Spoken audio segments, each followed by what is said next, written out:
Hey, everybody, and welcome to another special episode of Repressed Humor Issues. I'm your host, Dan. Seeking Ryan's Replacement is my title for today. As you know, Sailor Moon, as we now reference him, is out on that yacht in Croatia. He should be coming back next week, unfortunately. And in the meantime, I'm trying to find people to take his spot. And so some of you might remember our guest host today. He was in last season. Um, I forgot. I thought about this last night. I was going to call myself "You Can't Put the Wag in My Bag," but we have Joe back with us.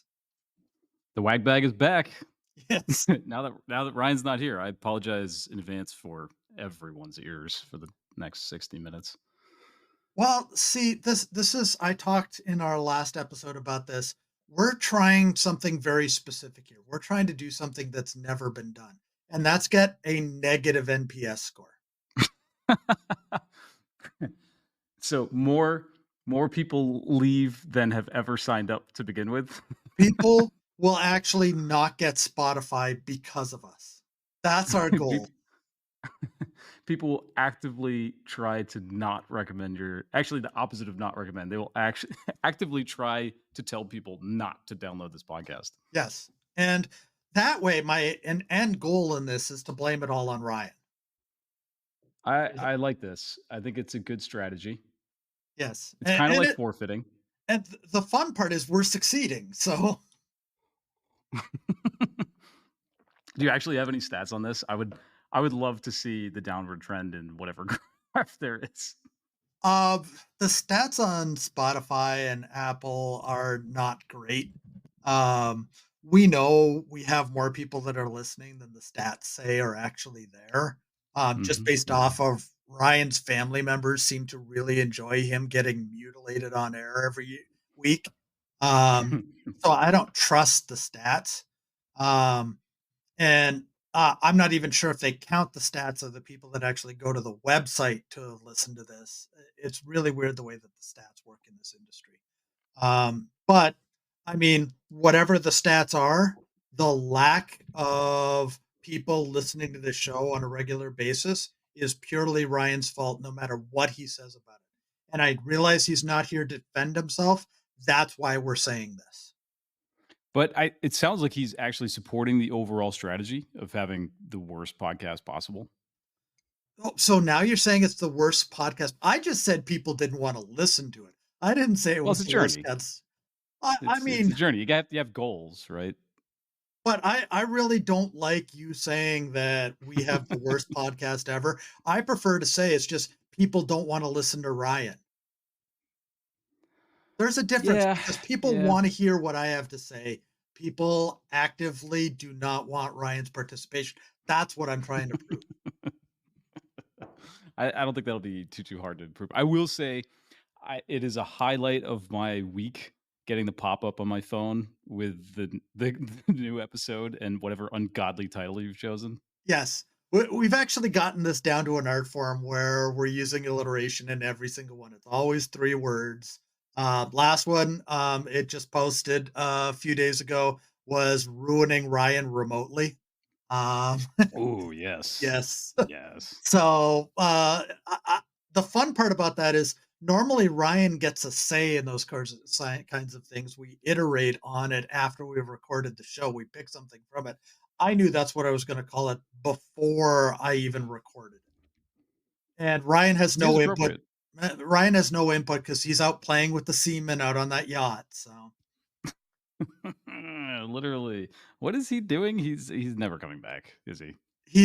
somewhere in the Mediterranean on a yacht. There's only like 20 rooms on this boat. It's one of those cruise ships, and he's just out there burning up in the Mediterranean sun. So Yeah, he's never coming back. I expect him to come back looking like a charcoal briquette. I was actually not too far away from him. He's in Croatia. Well, I guess yeah, I wasn't too far. Yeah, well, No, that's one of the things I wanted to talk to you about because I'm really disappointed in you. And you I may am know too. why.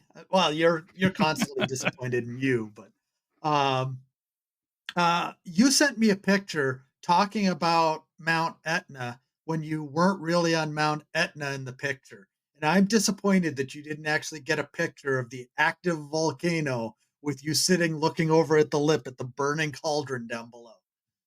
I have basically that. I don't remember which one I sent you. I'll also say I was heavily inebriated, I'd say, for the majority of my time in Sicily, which was great. We were staying, a friend of mine and I were staying with a bunch of winemakers on Etna. So this was anytime I think you probably know my tradition of anytime I take vacation, there are natural disasters like left, center, and right. Everybody knows that generally, if I'm going to be somewhere trying to have leisure time, that's the place that nobody else should be because lots of bad things are going to happen. So, keeping with that, let's see. Flew into Geneva immediately. Look bad, the entire valley is flooded. That was where I went to go climbing. Then they had an avalanche on the Horn. They had a rock slide on the first climb that I did in Pila, Italy. And then when when I got to Sicily, landed in Catania as Mount Etna was erupting. They shut down the airport an hour later because there was so much lavic rain, which is the like falling ash, Yeah, the that they couldn't pumice. keep the airport open. Yeah. And So I did hike the rim. I hiked the rim while it was still erupting. There was it's 110 degrees. I think I got up to like 70,000 feet. you didn't get to 70,000 feet, maybe No, 70. no, no, Yeah, I 7 or thought you 8. said 70. 70 would be challenging. Yeah. Pretty sure I'd be dead immediately. Well, not if you brought oxygen. That's a tough. Look at Felix Baumgartner. He did it. Just got to I don't make think sure we that have. balloon stays up on in the air as Oh, long that's as you need right. it to. Yep. Yeah, the balloon guys. That's the next thing you got to do. Seeing as you've decided that you're going to be part of crazy disasters, that's the next crazy disaster I see you being a part Yeah, let's see. I've been through major wildfires. I had a vacation in California, and then that was when the Kincaid fires rolled through. I think that was the largest fire they had in history. of. COVID. That was the COVID story in Oh, yeah. Austria. Yeah. But going back to California, there's an easy solution for that. It's been already presented to us, and nobody just wants to take advantage of the absolute brilliance of how to solve this. Donald Trump said Does all it? we have to do is rake the forest, and all the firefight, all the, uh, all the, every single forest fire can be solved with a rake. And I was really hoping you were going to mention nuclear terraforming. I wasn't quite ready to go there because somewhere in my mind, I still think there's a habitability question to that. And Nah. nuclear terraforming is not really akin to habitability, just so you're aware. Unless you're planning on living like 80, 90,000 years till the radiation dies down enough that it's just slightly damaging your DNA instead of totally ripping it apart.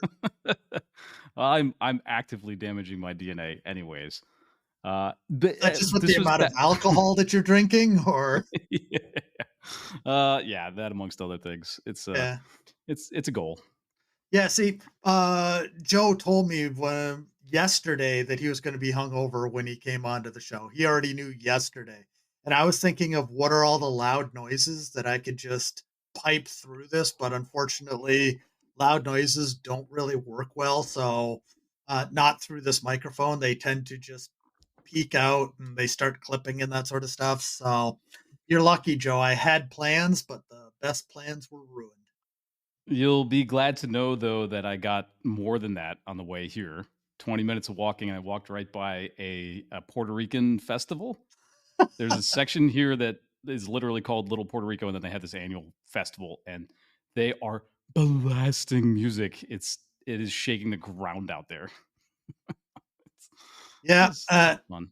but I mean, is it really their fault that you decided that you were gonna go destroy yourself last night? Oh no, no, no! I proudly take all of the blame here. Yes. So all of our one Puerto Rican listeners, I'm assuming there's at least one, it's Joe's fault, just so you're aware. Everything in general. Wait, Ryan's not here, I gotta pin it on somebody. So more about your vacation 'cause, uh, you told me there were some stories in there, and obviously there's the landslides and the volcano and that sort of stuff. But just being in Europe at this point, I haven't been there since you were there at for a period of time. Oh, and I just gave away where I work too. Brilliant. But just being in Europe at this point, uh, were you solitary or were you with people on your hikes and your climbs? All of the outdoor hiking, climbing, that was all solo. Mhm. That's usually that's my preference on the major objectives. Uh, Generally, I try to do this at least once a year, take a big trip and go do something really spicy alone. I just wonder how many people in Europe right now, after what happened last Saturday, are sitting there wishing that Americans knew how to aim. It's that's a good question. I was pretty much flying back as that news broke. Otherwise, I would have some firsthand Uh, countesses for you. That's right. You did tell me when you came back. I forgot about that. You were coming back on Sunday. Yeah, came Yeah. back to more chaos. Yeah. It's interesting because the more you read about that, the more idiotic the Kotex Klansman is. That's my name for him since he decided to put that maxi pad on his ear. It's the Kotex Klansman. Is Um, that did he actually do that? he's had at the RNC convention, he had something on his ear that looked like he had a maxi pad strapped there, and then a whole bunch of the people at the convention did the exact same thing in solidarity with him. Really? Oh Yes, my god. absolute Uh, idiocy. I'm so blissfully unaware of all of this. Yeah. I eject all of it from my brain, See, intentionally avoid it. I've told people I'm a massive troll online. I'm just going and looking for people that identify as purely MAGA and trying to make their online life just horrible. That's all that I do. And, I don't blame people for having opinions, but the First Amendment does say I'm allowed to point and laugh at their opinion. And that's my take on this is I'm just pointing and laughing at their opinion. That's really the defining feature of being an American. So, I've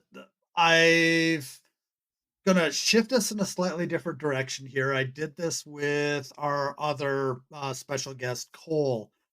If you remember, Ryan and I did that celebrity cage match where we each Yes. picked 10 celebrities that we felt we could beat up in a street fight. Okay, and that was the genesis of that. It obviously morphed a couple of times, and we're gonna still tape Celebrity Squid Games when Sailor Moon gets back. But and by the way, I've got our boss calling him Sailor Moon now too. It's great. Uh, Yes. but I want to know from you, and this is intended to be as petty as possible. But Ooh, who yes. are the five celebrities that you feel you could beat up in a street fight, and both why and how? Okay, well, you know I can't even name 5 celebrities. I'm that guy. This is like the worst question for me. The only claim to fame that I can attest to, uh, is that I once worked out in a gym next to Mel Gibson, and I could definitely tell you, I'm pretty sure he would wreck me. See, and he was on the list. So, he Was he on there? yeah, yeah, think I believe he beat Napoleon Dynamite and then lost in the next round. That guy was at the gym at 5:30 in the morning or 5 in the morning, whatever, doing dumbbell crunches, and it was not a small number. I wanna say it was like 55, 60 pounds. Is he like, Mark Wahlberg, where he's just a total gym maniac? I don't know. I don't know. I think I only saw him for a few minutes, Oh, okay. so I didn't really get to see if he just went, like, beast mode after that. Got it. So, you know no celebrities to be able to participate in this? Specifically that I could beat up. Realize what you're doing is you're setting up that Ryan can fulfill this need and you can't. I mean, I am seeking Ryan's replacement, and if you can't reach this level of stupidity, it's not helping your chances. Just so you're aware. Well, this is what AI is for. It's just contributing to stupidity. I'm gonna add in Justin Bieber Okay. because he just seems very punchable in general. Yeah. So it's hard to tell the difference from a punchability scale on him or Machine Gun Kelly. And both Him, of I don't those think I've people have actually been seen mentioned. him. Oh man, this is tough. Who's just a really unlikable? Danny DeVito would be fun. That would just be a fun fight. I feel like he'd be very slippery. Very slippery. Are you Yeah. talking slippery as in it would be hard to hit him, or are you talking about slippery as he's just that unhygienic? No, no, like just well, first of all, he's what, like 2 feet tall, right? So trying to grab him is just going to be futile, right? And I feel like he's just going to be kind of wobbling around, and you're going to grab his clothes are going to be all loose and flopping around. So I think that'd be when the you're looking at this, you're actually taking this to this is how I would have fun beating him up, is trying to get yeah, around all of that clothing issues and I, the height issues. I don't know. That's an interesting philosophy of you're looking for people that are both going to be fun and difficult to beat up. yeah. I think the fun factor is important, right? If you're going to beat up a celebrity, you should have fun doing it. And that's exactly why in my list I had the Olsen twins. Ooh, okay. Yes. So I So told you this in is supposed to be petty. I forgot that was another encounter I had. I totally forgot about that. In college, the the guy in the apartment next to me was dating one of the Olsen twins. Okay. Yeah, so That's an interesting claim to fame. they both would come over on occasion. Black SUVs outside. That was kind of wild. I totally forgot about that. Yeah, the guy who lived next door to me was the son of one of the owners of DreamWorks, SKG. I guess Uh, SKG is initials for three original partners. okay. Uh, well, but you can't pick the Olsen twins because I already beat them up. They actually beat Kim Kardashian They're already in our dead. thing. Yeah. They lost the next round, but they med. It was all meh meh meh, and they med Kim Kardashian out of the running for celebrity cage match champion. Not deathmatch. Yeah. See, and that's where, like, we did. It's funny that you talked about Danny DeVito because we specifically put Peter Dinklage in there because of the same reasons that you talked about. He'd probably be easy to beat up, but you'd have to exert an awful lot of effort to do so. Yep, yep. Okay. All right. I got to think about this one. This is kind of tough because it has to be fun. It Yes. can't it can't just be like sad. Well, yeah. So, like, when we originally set this up, the first person that Ryan put on it was Bill Cosby.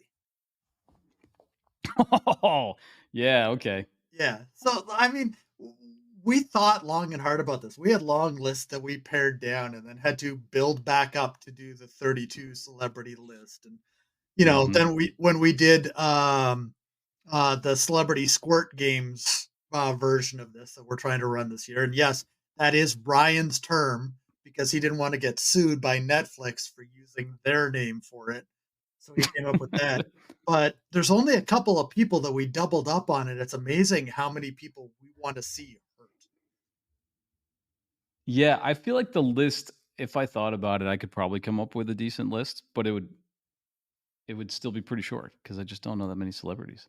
I don't have cable TV. I haven't had cable TV since college. Yeah, I know that about you. That's why I avoided asking one of the other things that we talk about is, how bad is reality TV? Oh, Because it's horrifying. It's even worse for me actually, that and ads, because these are like things that I just don't have in my life. And every now and again I'll spend time with somebody where that is part of their life and I'm I'm shocked every time. I'm like, "Wow, this is normal to people?" yeah, see, we stream everything in my house, so I never see ads anytime unless I'm on Peacock watching The Office, and I just know how to tune out the ads on Peacock because they're predictable when they're gonna happen. And we've watched The Office so much, we know exactly where the cut points are going to be, anyways. So, Yeah, like on my phone, I don't have any ads because I use a Pi-hole DNS solution, which is awesome. yeah, I So do the all of exact same thing on my Wi-Fi. There's nobody that can watch yeah, an ad in my house because my Wi-Fi blocks out every single ad. yeah, nice. Yes. So I'm pretty sure that there's other people that are wondering why in my house, knowing that there's a couple of teenage boys that live here that wonder why they can't see everything on the porn site, but it works for me. As long as you can see the important parts. Yes. Well, they're 20 and 17. I mean, to think that they're not on their phones watching porn would be the biggest mistake anybody could ever make. Because I remember what I I was would hope like. they are. I remember what I was like at that age, and I had socks that could stand up on their own. Oh yeah, well at that age we didn't. I mean, I think you're a bit older than I am, but the internet was only really becoming a thing kind of late high school for me, early college. Yeah. Right? So I remember in high school, we would burn DVDs of videos for our friends to share stuff because that was that was the best you could do. So I remember the old bulletin board systems when I was in high school. So yes, I'm a little bit older than you, but the bulletin board systems, you didn't transfer very big files. We were still in 14.4K modems at that point. Um, Yep. but what Yep. would happen is we had more fun doing what we called the Alt F4 IQ test.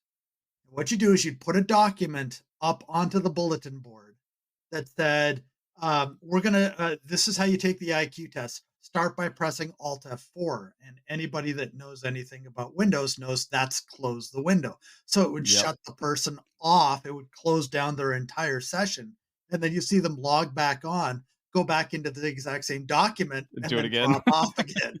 And that was the Yes. IQ test. And so Oh, that's great. there wasn't even porn on the internet back then, and I still found a way to have fun with it. That does sound pretty good. I just remembered actually before all this stuff, before like Napster existed, which is going back, uh, it was either middle school or high school, somewhere around that range. FTP servers were the thing.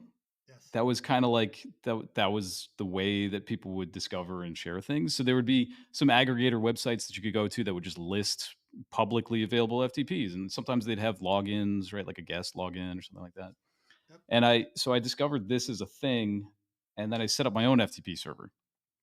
And what was traditional back then was you would have a rule that said if you want to take something, you have to give something, which was actually worked really well. It was just a simple ratio, and there's like a 1-to-1 ratio or 2-to-1 ratio of how much stuff you had to upload to be able to download something. So I set this thing up, right? And then I go off to school, and then I come home, and I would have all sorts of things waiting for me, right? Because the people could upload whatever they wanted. I'm And guessing as you most could of imagine, it I'm guessing most of it was little person skateboard lesbian trucker clown porn or something like that. there was an alarming amount of deeply disturbing porn. Uh, That was your like introduction to clown porn. Goatsy and yeah. That was furries before furries existed. But it was basically all porn. Yeah. Let's be honest. Yeah. It was 100% porn. Yeah. I still remember we used news groups rather than FTP sites. It was basically the exact same concept, except it used a different protocol. And the people that owned the news group servers tended to do a little bit more filtering. But I didn't pay for a game between probably about 1997 and 2005 because you just download the binaries, reassemble them, and play the game. I have no idea how much, how many viruses I had on my computer and all that sort of stuff because it was just full of viruses at that point. But this was before e-commerce was a thing, so we weren't putting that personal information in that was harvestable. So every once in a Yep. while, I just get a pop up that says, "Hey, do you want to see this?" And you press yes, and the entire computer would reboot. I mean, Like, oh, this is there was novel. one guy that was really good at this. He actually built a little script that what it would do is it would set your boot partition to like 7.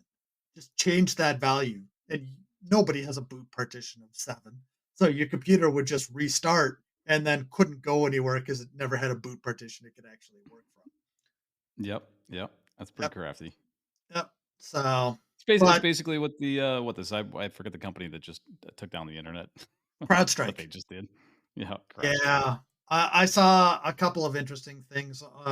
Decathlon, I believe it's an athletic sportswear company, put up on their sign outside of their headquarters, locked out of your computer, save 50% on our athletic gear, so you can get outside. I mean, people were playing with it already. Twitter was Yeah, I like that. ablaze with all sorts of stuff on that. Oh, I love it. I love it. And here I was on a computer that did not have any CrowdStrike agents on it that could actually kill my ability to work, working like the slave that I am over and over and over again. While my wife, who works for someplace that was affected by it, went back to bed. It just took the day off. Yep. I had lots Ah, of friends that just basically said, yep, done, walked out the door, and went and did something else that day. wow. Yeah.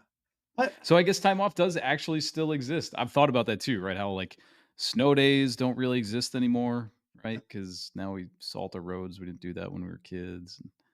uh, There's really no. the amount of snow that we get also is not akin to what we got when we were kids.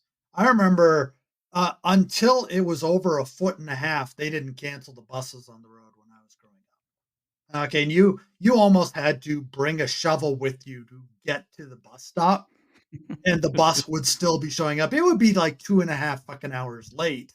And you'd have icicles growing off of your eyebrows and that sort of stuff, but you still got to school. Now, Yeah, but you grew up in rural Antarctica, so the rules were definitely a little different for you. it wasn't Antarctica, it was sub-Antarctica. I used to By tell one people, one I degree latitude. I used this joke, when I was on site with a customer, a couple of days ago. I was talking about, yeah, it was 99 degrees where we were. I was in New Jersey, and I was flying home to Minnesota where it was 77 degrees. And I said, "Yeah, this is about the time of the year that we go to our summer igloo," and nobody got it. Nobody got it whatsoever. I used to make an igloo actually every year. We have an ice climbing cabin in New Hampshire that's co-owned by Harvard and the AMC. Mm, So we used to get enough snow that I'd go there early season, like October-ish, November-ish, build an igloo, and then I would joke that that was my winter house. It'd be good through like June or July. yeah. Well, we had friends that what they do is they'd water down the snow to the point that it got to an ice pack that it was more ice than it was snow at that point, and then we'd shape by cutting out the pieces that we wanted and build these gigantic they weren't igloos. They were square with a roof with an entryway in them. And those things, by May were finally starting to look a little bit decrepit. But Yeah, you built a literal ice box. yes, You built a refrigerator for yourself. yes. And it was great because it was windy and cold outside, but it was only cold inside. So at some point, I'm surprised we didn't just start up a game of hockey in there because that's what we did at that point. I played hockey from the time I was 3 years old, and I'm shocked we didn't figure out how to have a hockey game in one of those things. Yeah, so wait, so what what did you do to your fingers exactly from hockey? Is that from the cold or from, like, beating them against boards? Oh, no, that was the ping pong table. That's why your fingers don't work? Well, so the fingers on one hand don't work. Yeah, so my I have arthritis in my hands from playing hockey, and we realize I played in, as you said, rural Antarctica. Okay, which I'd like to know what urban Antarctica looks like, but rural It's happening. Antarctica. But what would happen is I'd be out there. We had one game that was canceled because the blizzard we were playing in was blowing the nets across the ice. Okay. It was cold out there and that gets into your joints. But then I've told this story. If you look up finger meat malaise as an episode, you'll hear me talk about this. This is the episode that Ryan absolutely hates. I actually got my hand stuck in where the ping pong table goes up, the tabletop itself. I got it Oh, stuck between that no. and the bar because it fell while I was carrying it. It's caught my hand behind my back, and then I did more damage by ripping it out. Ah, oh, So, I well, don't have good feeling in my fingers, my hands just don't work the way they're supposed to, which is wonderful because I don't know if I told you this, but I started playing hockey again, it's great for your and body. there's there well, I told this story before, but I'll tell it to you again because 'cause you'll love this. My very first game, it was a pickup game that I was going out to, and they said it was a beginner. uh, pickup game. And I had new skates which tear apart your feet. I'll send you pictures of the blisters and how they've turned into scars on the side of my feet from wearing the new skates. But Jesus. my second shift out, somebody gets me a pass while I'm past the blue line, and the defenseman, because it's a pickup game, are pinched in. So I'm on my own on a breakaway. I catch that pass. All my focus is on keeping that puck on my stick, and I fell down. Yes. So my breakaway turned into a not breakaway because I never broke because I was so concerned about what I was doing with it. I just completely lost track of where my feet were. And Yep, yep. it was my first time skating in probably about 6 or 7 years, so it had been a bit. I needed that coordination back. But the worst part was I didn't know how to get back up because it had been so long since I had fallen in Oh, full hockey man. gear that I put my leg to start pushing up and it slid and I realized, "Oh, fuck."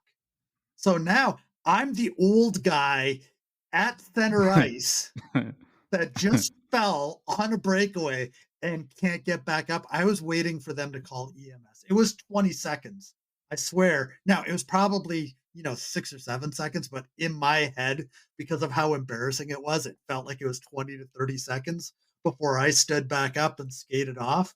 But that whole time, I was just figuring, yep, okay, he's having a coronary over there. We better get the defibrillator out to help the old guy get back up. Yeah, you're the first person to actually need life alert to play hockey. Yes. Well, they said in the league that I play in last year, they had an 83-year-old that played. And Yeah, I don't know if you know this about that's me. wild. I'm not 83 yet, so I'm It's not close, to you're that point. close. But Almost there. when I played my first league game, it turned out that I wasn't the oldest guy there. I'm the second oldest guy there. Do you guys not bracket it by age? No, they bracket it by skill level. And this is the other thing that I figured out. Um, they have a 1 through 5 scoring rating, and it's not just a you're a 1, a 2, a 3, or 4. You fall somewhere in there. And the pickup that I played was supposed to be a 1.25 to 2. And my mind knows everything that I'm supposed to do. I'm just getting my body used to doing all those things again. But the pickup that I played, I got an interpretation of what a 2 was, and these guys were skating circles around me. I was in the way. I was a fucking pylon the entire time. I go to the So league. wait, so were they not actually a 2? Were they actually Well, higher than a 2 or we'll just get to that. We'll get to okay, that. okay. What ends up happening is I sign up for a league that is a 1.25 to a 1.5, figuring, okay, that's where I should be based off of these twos are skating circles around me. I get out there and some of these guys can't skate. Okay, some of these guys, I had played 2 games by that point. This was my 3rd game. I'm getting a little bit back into it. I'm knowing how to pull the defense out of the zone and that sort of stuff. And I'm expecting passes coming to me while I'm at center ice so I can have the breakaway because that's what you do against people that don't skate all that well. And found out half my teammates don't know how to pass the puck hard enough to be able to get it from the face-off circle in the zone to out of the zone. I was like the 3rd fastest skater that was out there. So what I found out was that 2 pickup game that I went to is populated with 3.5 to 4s.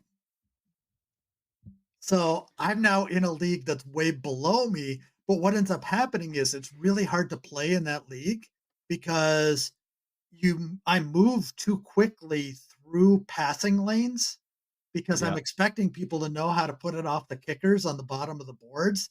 And I'm expecting people to be able to flick it up high. And I'm expecting when I crash the net that people know how to get the puck to the net. And these guys are all skating with their head down, looking at the puck on their stick, and then just flicking it wherever it goes. You're just too good for the sport. You need to change your strategy. You should probably just go full chaos mode. Instead of you have to think like the opponent, right? And the opponent doesn't know how to play the sport. So play like you don't know how to play the sport. But I don't want to be one of them. I don't want the Borg collective of hockey players to take me over. What I want is to elevate my skill level so that I can still play at the level that they want, but in a moment, in an instant, I have the ability to turn on the afterburners and just score at will. That's my plan. I think you should do that. But I think in between your jaunts of breaking out like a level 4, level 5, I think you should just play to their level, like a level point 2. Just skate the wrong direction. Put your Yes. helmet on backwards. Oh, no, Go the down the the biggest thing, I still can't believe that it's not this simple for people to understand. People don't understand what the fucking offside is. If you're past the blue line and the puck's not past the blue line, you're offside. Yet on a regular basis, there's just somebody standing in the zone waiting for the puck to come from the other side of the blue line. And so that's what I'm going to do is I'm just going to sit right at the blue line on the not even skate back when it goes out of their zone into our zone. And just wait for somebody to pass me the puck, step onto the right side of the blue line, and then go back in with my breakaway and score. And people will Yeah, just assume or I can't skate to your skill level that's thing. that's good. I like it. So you're pursuing the sleeper strategy right now. Yeah, I think you should pursue a couple of different strategies. Like I like the first person shooter games online are just way more fun if you just start TKing everybody right off the bat until you get booted from the server, right? But right. maybe there's a strategy that you can employ in this hockey league Well, where what you I'm thinking basically just is sabotage your team. it's a no contact, no slap shot hockey league. Okay, everybody in there, all the leagues up here, when you get into beer league stuff, that's how they work. What I'm figuring is I just have to be a demolition ball on the ice. It's no contact, but that doesn't mean that there isn't accidental contact. I just have to make all my full contact look like accidental contact. I mean, just run somebody right into the boards, but make it look like I can't stop while I'm doing it. Or or get some knee on knee action, just get the Yeah, knee directly to the front of their knee and pull their knee out from them, but make it look like I was trying to turn and couldn't balance to be able to do it. I mean, there's ways that I could I like just this. wreck fuckers on the ice. I could eliminate that entire league from competition in like 3 games. You could basically, and in support of your not apparently knowing how to skate, anyways, basically just like flop off your skates and slide tackle people. Yes. I think you should get a shirt printed for this too, maybe that just says like "oops" in big letters, and you could just point at it whenever the ref starts giving giving you shit. That so they make us wear specific jerseys, but there's no reason why I couldn't get "oops" printed as my name across the back of it. Yes. So, realize Yes. when I lived in Milwaukee, I ran a hockey team, and it was a bunch of people that came together that, every summer, there was a, team that was put together that was all the new people that were joining the league because nobody knew their skill level, they had to be rated and all that sort of stuff. And I took over that team, and we became known as the Strangers because we didn't know each other before we became a team. But the ideas for our team logo were not akin to that methodology. And we got told there are children that are in the bleachers. You cannot put a hand that looks like it's falling asleep on the front of your jersey. Oh, come on. They won't understand it or appreciate it until they're 18 anyways. Yeah, but we were told it's supposed to be family friendly. And realize this is a league that um, I once had to remove a 60-year-old man from the ice because he was trying to fight a 15-year-old kid. And they were jawing at each other. I don't know what originally happened, but they were at it, jawing for about 5 minutes, and then he threw down his gloves. And the kid's dad came running out onto the ice to throw down with this guy as well. And we had to kick all three of them out of the entire arena, telling them we're going to call the cops if you don't leave right now. That's that's the kind of hockey you get into. We That's don't have good. planned fights. We don't have the Dave Semenkos that are specifically out there to throw hands. You throw hands and you're suspended for the rest of the season automatically. But that doesn't mean it doesn't happen. You get suspended for the whole season. Yeah. Yeah, there's no fighting Wow. allowed. I mean, if you run somebody into the boards, which, you can do damage to people doing that, they kick you out for the full game. Doesn't matter if it happened on the Yeah. first shift, you're done. Okay. Yeah, this league doesn't sound like that much fun. Yeah.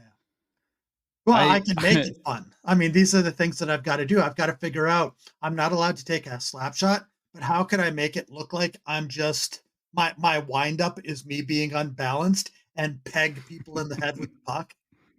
Yep, yep. Yeah, just fall over backwards as you're shooting it because it'll look like you're out of control. Yeah, the amount of skill that I'll develop in how to make it look like I'm not doing what I'm actually It doing will be unbelievably valuable later in life. You are gonna be the simple jack of hockey. Yes, yes. So we got one I other thing used we got to to. Oh, go ahead. Oh, no, I was just gonna mention closing out that thought. I used to growing up, I used to watch the Hartford Whalers. There's a throwback. Yep, Uh, and the Whalers games were great because if there wasn't a fight on the ice, there was guaranteed to be a fight in the crowd. Like, you were gonna get a fight either way. yep. I was in Maple Leaf Gardens many, many, many times, and it was the same thing there. Especially if the Bruins or the Philadelphia Flyers were in town, there was Oh, yeah. guaranteed to be brawls in the stands. So, Yep. Love um, it.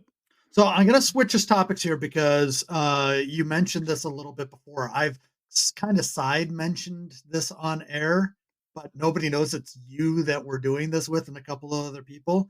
But the whole 24 hours of lemons Ah, yes. thing. Oh, Okay. it's gonna be so So good. realize Joe and I both agree we're totally in this for the shenanigans. We're not actually trying to win anything. We're trying to do whatever we can to make everybody else's life there a combination of hilarious slash miserable, especially if we can make Ryan miserable. That's one of the keys, but we've talked about this. I have some bad news for you. We can't use the Hummer. Wait, really? Why? It was in the Yeah, price range. it's over curb weight. What's their Oh, does that mean we can't use the Zamboni either? Can't What's use the the weight Zamboni either. limitation? 7,200 pounds. That's a lot. How much was the Hummer? The Hummer was curb weight from manufacturer is like 7,800. That's why Oh, that's close enough. We could take some nobody's stuff out. nobody's out there in a Freightliner. That's why that doesn't happen. So, there's nobody with I'm a sure Mack there truck are with a snowplow on the front of her playing Carmageddon. I am sure that there's more than 600 pounds of optional equipment in that Hummer You that we would could blowtorch out. you would think, but the problem with the Hummer, realize we have to sell that stuff to bring down the value of the vehicle. Because as much as they say those things start at like $1,000, by the time they actually get through the auction, they're at 2,2,500, and there's nothing to sell on them because the seats are basically just a piece of plastic. They don't put real seats in those that are worth selling. There's no radio in there to be able to sell it. Even if there was, who's buying aftermarket Hummer radios? Ryan is. Yes. Oh, well, see, maybe that's part of the shenanigans is we have to sell everything to Ryan.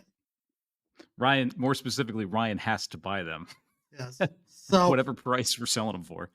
so we still got to find a vehicle, but I think it's important to be able for people to understand some of the things that we've already talked about doing in this. And one of them is we need to be able to get a Ryan bobblehead. Yeah, that's critically important. Like in that movie where he had the tooth on the head, like with the big spring, right? Yep. I sacrifice no cost on this. Cost is irrelevant. Whatever it takes to get Ryan's head bobbling on the top of the car, preferably an ice cream truck. What we're looking for is donations and or somebody to buy this for us, because if it costs us $0, okay, it doesn't actually add. And because it's not actually making the vehicle faster, the rules state they have some leniency on that sort of stuff. Our entire concept on getting the Ryan bobblehead onto this car is to get it knocked off so that Why I No, no, no, no. Well, first of all, I think I could make a good argument that this is safety equipment, so we it would be exempt from the budget anyways. okay, you've got to come up with how that's going to work. Tell me right now how you're going to get this past the judges that a bobblehead of Ryan is safety equipment. Well, it's gonna be so deeply disturbing that it's gonna scare off all the other drivers, essentially creating a safety margin of distance between the cars. It's brilliant. So we have a basically a safety bubble. Now, how are we It's going a to Ryan measure? safety net. Yeah, how are we going to measure the distance that is effective for? Because I'd like it to be like half the track. Yeah, like a force field. We Yes, should exactly. probably also have it we should probably also have it just kinda, like, screaming out like a falsetto, high-pitched version of stuff that Ryan says. Yes, yes. I think Like that'll add to the distance. call me baby girl. Yes. Yeah. But I do want it to get knocked off at some point, because the entire goal in getting it knocked off is to see which other team goes and grabs it and puts it on their car. That's the goal, Yeah. is to have it mounted on somebody else's car. And Well, prefer I think there's a very good chance we're gonna roll the car anyways, which should amongst other things, I'm pretty sure that will rip the bobblehead off. but I want it like Mad Max Fury Road style, where it's like stuck to the very front of the car with that face while it's Oh, bobbling, looking like it's in oh. absolute terror. Oh, yeah, okay. Alright. Little more And Twisted X style with, like, flame for hair. yes, with, assless chaps and that sort of stuff. He's coming for you. And here's the best part. Most people, I'm hoping, have Joe aside, have watched Archer, the animated TV series by John H. Benjamin. Ryan looks exactly like Krieger. So if somebody wants to donate a bobblehead to our car, just go find a picture of Krieger, and that's your template for the bobblehead that we need. And if you reach out at repressedhumorissues@gmail.com, I'll let you know where to send it, and we will attach it to the car, and we will give you credit for it. But we need a Ryan bobblehead on this car, both so that we can insult Ryan, and so, as you said, we can scare the living shit out of everybody else that's on that track. Yeah, it's an intimidation play, and I think that's a really important aspect of a race like this. I think the assless chaps are also mandatory. Yes. Now, realize I found out you have to wear a full fire suit. You actually have to have two of them, because for refueling, you have to have one person aiming the fire extinguisher just in case a fire starts. Wait, really? So you have to The have two whole time people you're in fire refueling? suits and two people in helmets. You only have to have one Hans device, though. Yeah, that makes sense. Yeah.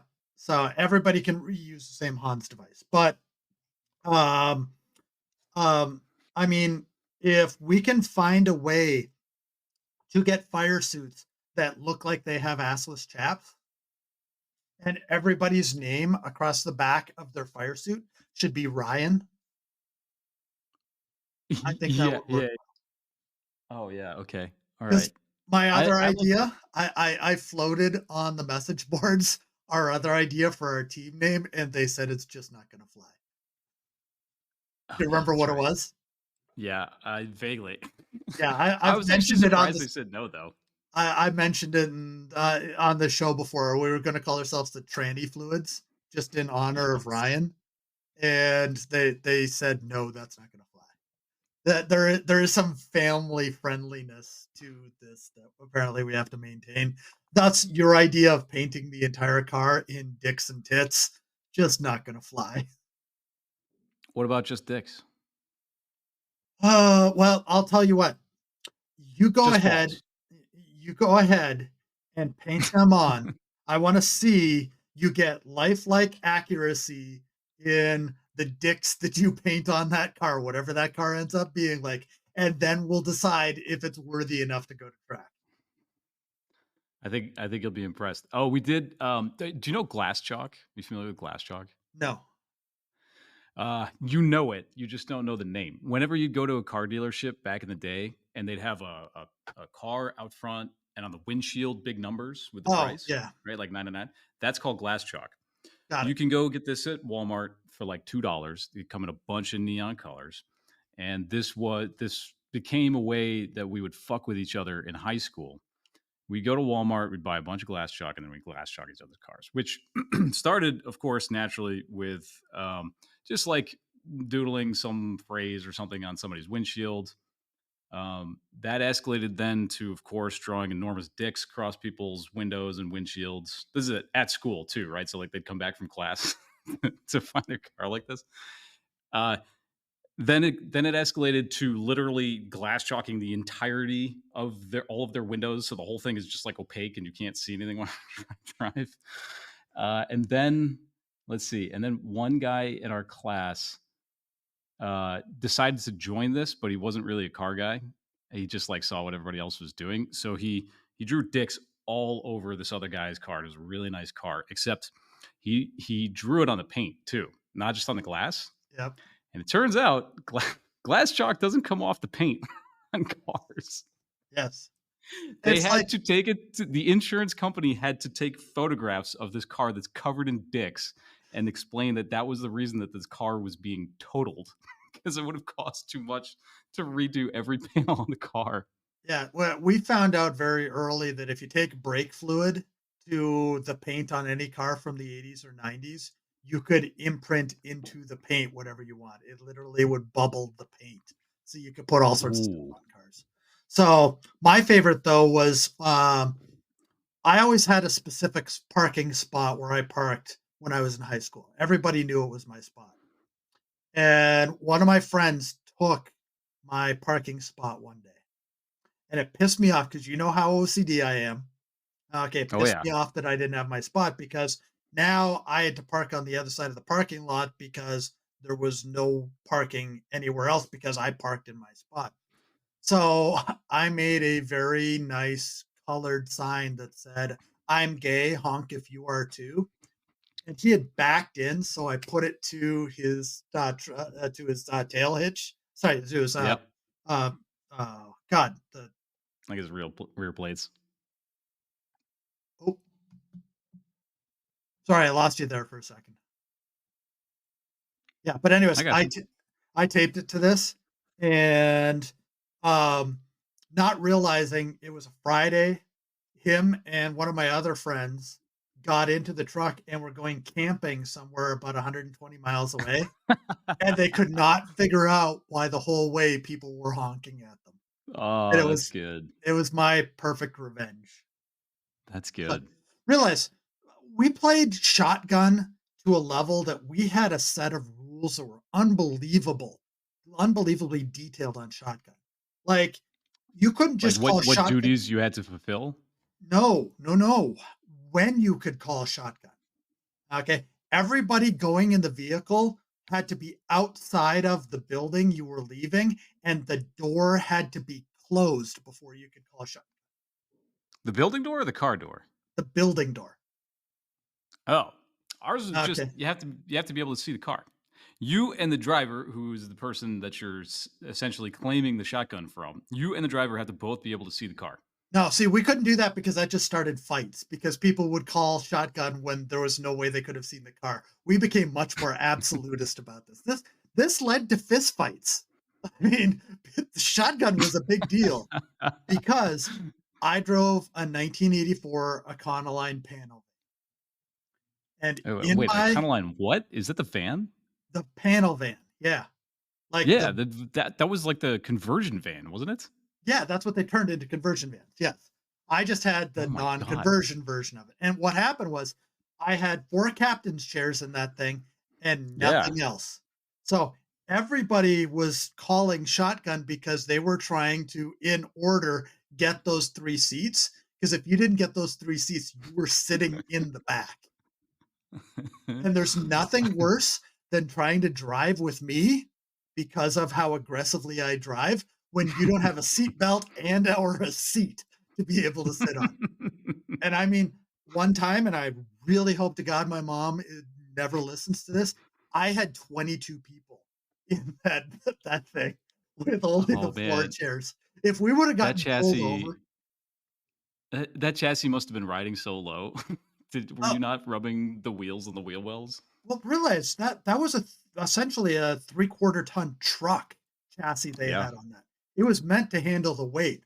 What it wasn't meant to handle was that many bodies flying up against the sides and the back on a regular basis. So, and I'm of picturing course, this from the outside of you cornering and just hearing the, like, whoop, and, like, seeing that, like, slight divot bulge as, like, somebody's torso just crashed into the side of the van. it's so realize the other thing that we like to do in that car, there's 2 things. I when I had a full set of people in it, did not believe in the existence of speed bumps.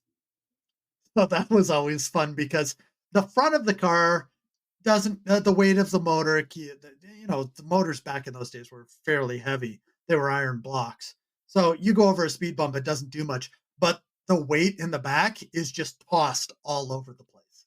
Oh, yeah. And the other thing that we like doing, we called it A-teaming.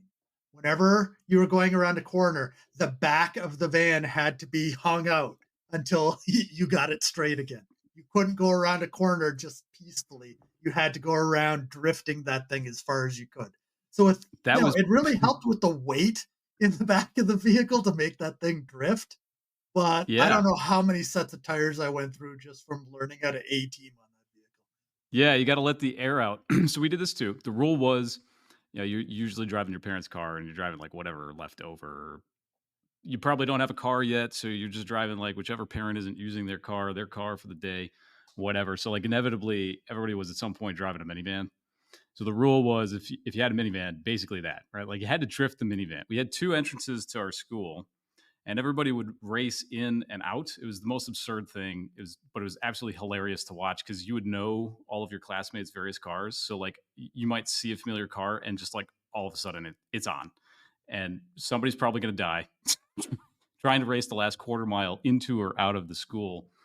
And I did see my one of my friends.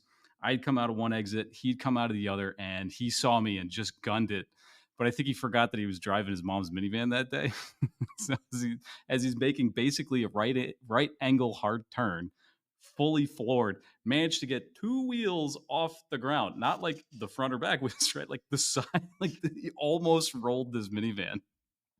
Yeah, I never rolled that. I did grenade the engine though.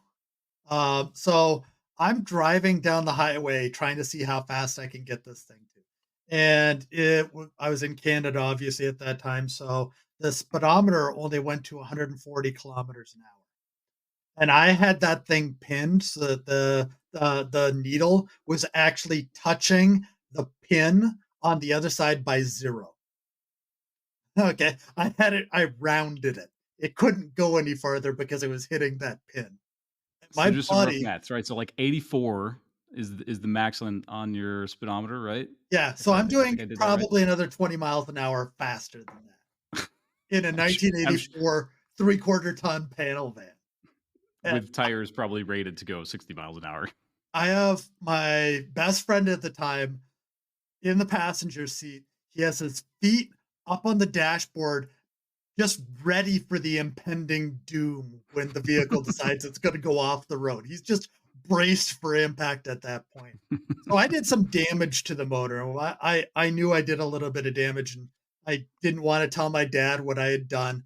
So I'm driving it like 3 days later, and I'm going past a construction zone, and it suddenly sounds like they're using one of those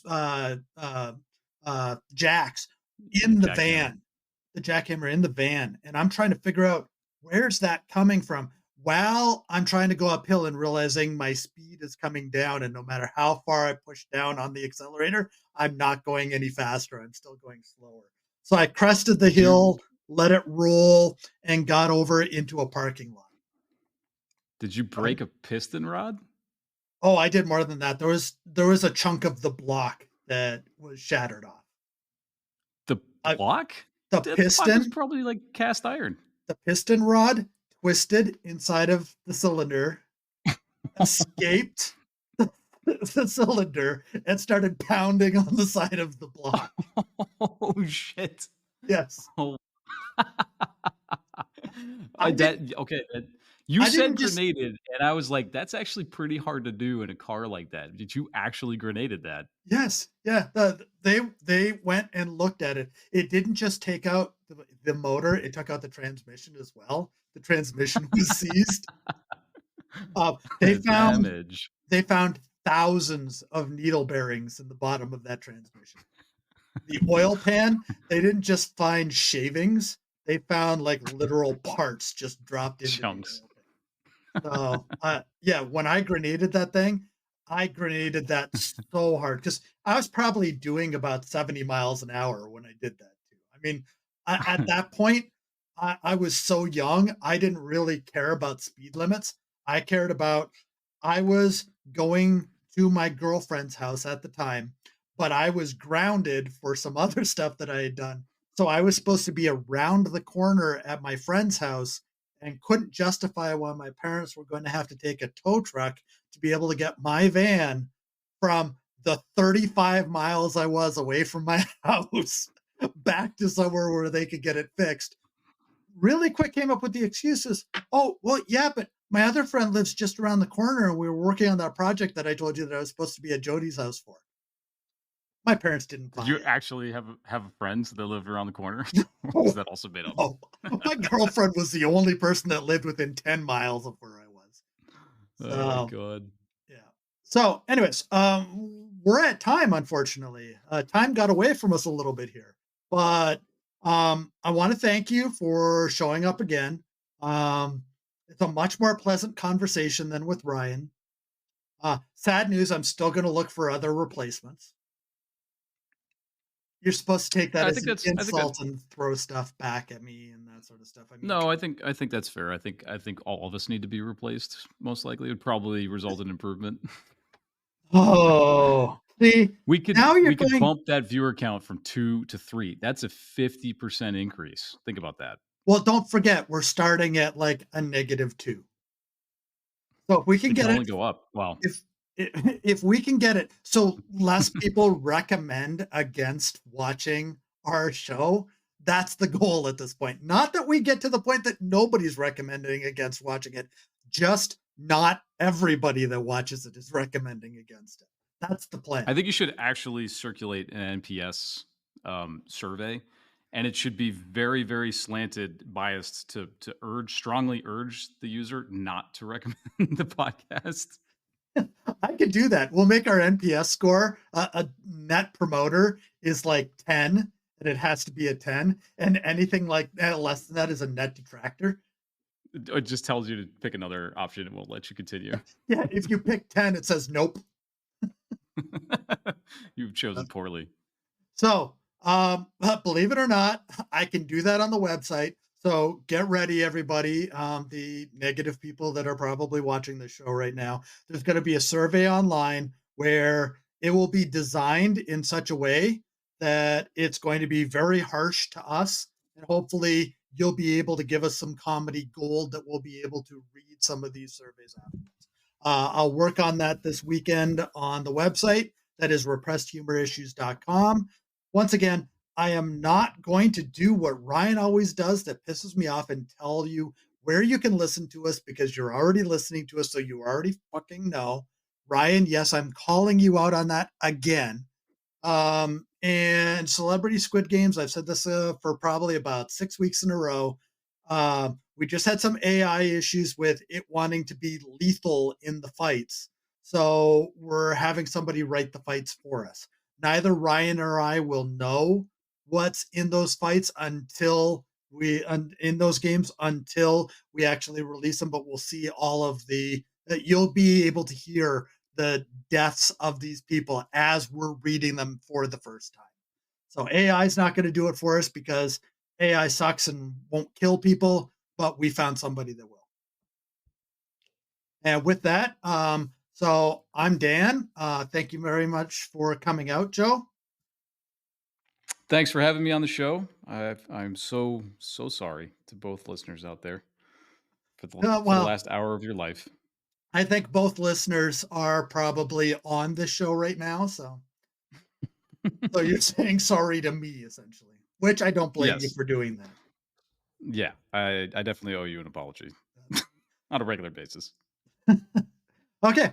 Thanks, everybody. And we'll talk to you again next week with Ryan back and probably pretty mad at what's gone on in the last couple of weeks Until he gets fired until he gets or fired. murdered, one or the other. Well, or somebody makes a bobblehead of him and he just goes off and cries in the corner. Uh, yes. Okay. Thanks, Until next everybody. time. Thanks, everybody.